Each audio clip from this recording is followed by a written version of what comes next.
Astronomie, astrophysique, cosmologie, astroparticules. Ça se passe là-haut, par Eric Simon.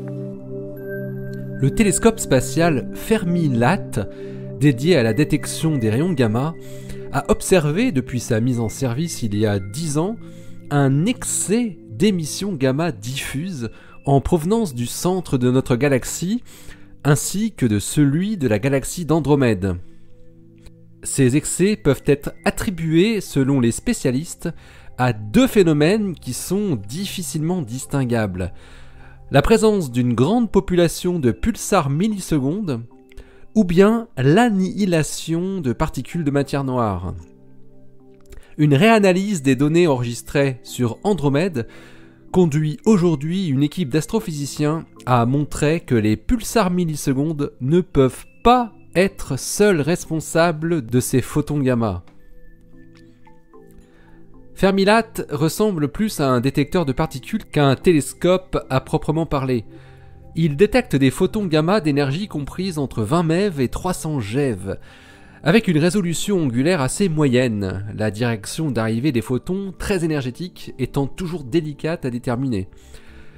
Il y a 5 ans, Fermi-LAT, pour Large Area Telescope, avait notamment mis en évidence l'existence de structures d'émission gamma très étonnantes, situées de part et d'autre du plan galactique, reliques d'une activité passée du trou noir central.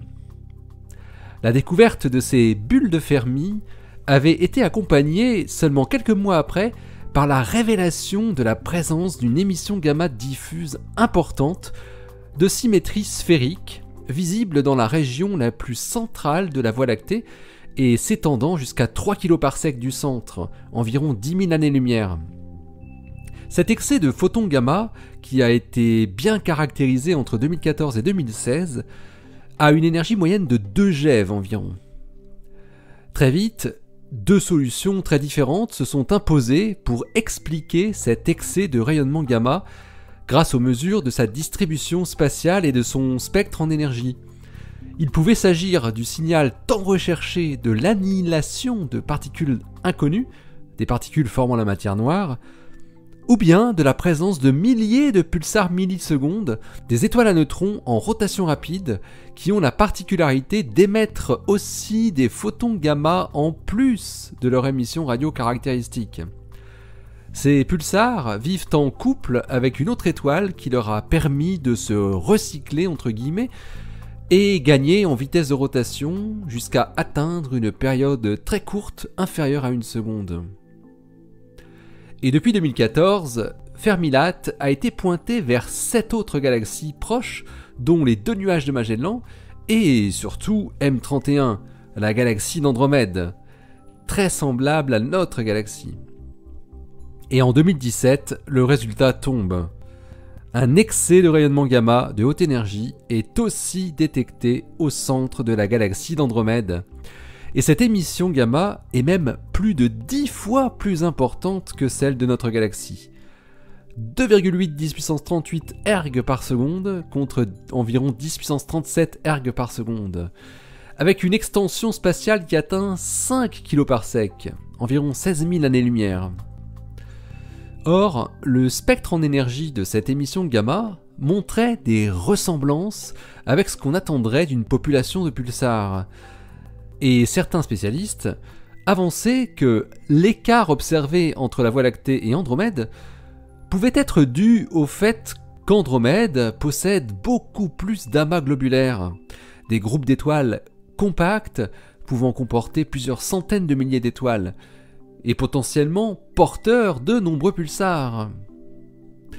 Il a été montré en outre, il y a quelques années, que des amas globulaires anciens pouvaient migrer vers le centre de leur galaxie par friction dynamique. Un argument supplémentaire pour les astrophysiciens pour appuyer l'hypothèse de l'existence d'une grande population de pulsars non résolus comme pouvant être la source de l'émission gamma en excès qui était observée dans les régions centrales des galaxies. C'est donc pour tester ce scénario des amas globulaires comme source de pulsars dans le centre galactique que Giacomo Fragione de l'Université hébraïque de Jérusalem et ses collaborateurs ont modélisé les processus de formation, migration et destruction des amas globulaires, spécifiquement dans le cas de la galaxie d'Andromède. Leur objectif était d'essayer de reproduire le nombre de pulsars millisecondes émetteurs gamma à même de produire le rayonnement détecté par Fermi-LAT. Et ce que trouvent les chercheurs, qui publient leur étude dans The Astrophysical Journal Letters, c'est que pour atteindre le nombre de pulsars requis, il faudrait que la galaxie d'Andromède ait un nombre de vieux amas globulaires 8 fois plus important que ce que prédisent les relations d'échelle adoptées pour modéliser la formation des galaxies et qui définissent le nombre d'amas globulaires par rapport à la masse d'une galaxie. En d'autres termes, l'émission gamma que Fragione et ses collaborateurs parviennent à reproduire avec des pulsars issus d'une migration d'amas globulaires dans l'Andromède est 8 fois plus faible que ce qui est observé par Fermi-LAT. Exactement 3,5 10 puissance 37 erg par seconde. Les astrophysiciens en concluent 2 possibilités. Soit la galaxie d'Andromède est très atypique et ne respecte pas du tout les relations d'échelle classiques, soit une grande partie de l'émission gamma de haute énergie qui est détectée par Fermi-LAT provient d'une autre source que les pulsars. Il faut se souvenir aussi qu'il y a quelques mois, une autre étude était parvenue à reproduire une émission gamma de 7 10 puissance 37 erg par seconde en considérant cette fois-ci une production de pulsars millisecondes in situ dans le centre de la galaxie d'Andromède. Prises ensemble, ces 2 études ne parviennent donc qu'à expliquer seulement 37% de l'excès de photons gamma en provenance du centre de la galaxie d'Andromède. La production de pulsars aurait-elle pu être boostée exceptionnellement, par exemple par une bouffée de formation d'étoiles binaires non prises en compte par les astrophysiciens dans leurs analyses ? Ou bien est-ce vraiment ailleurs, vers le noir, qu'il faut regarder ?